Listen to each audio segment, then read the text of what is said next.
اللہ کے بابرکت نام سے شروع کرتا ہوں جو بڑا مہربان نہایت رحم والا ہے، اور درود لا محدود حضور صلی اللہ علیہ وآلہ وسلم کی بارگاہ ناز کے اندر، بارگاہ پروقار کے اندر ہدیتن،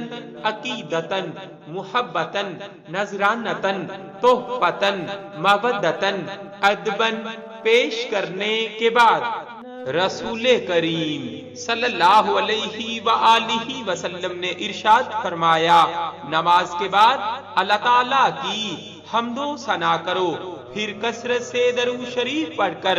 دعا مانگو، قبول کی جائے گی، سوال کرو عطا کیا جائے گا۔ درے رسول پر ایسا کبھی نہیں دیکھا کوئی سوال کرے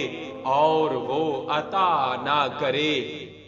ملتا نہیں کیا کیا دو جہاں کو تیرے در سے، ملتا نہیں کیا کیا دو جہاں کو تیرے در سے، ایک لفظ نہیں ہے کہ تیرے لب پہ نہیں ہے، صلی اللہ علیہ وآلہ وسلم۔ صلی اللہ علیہ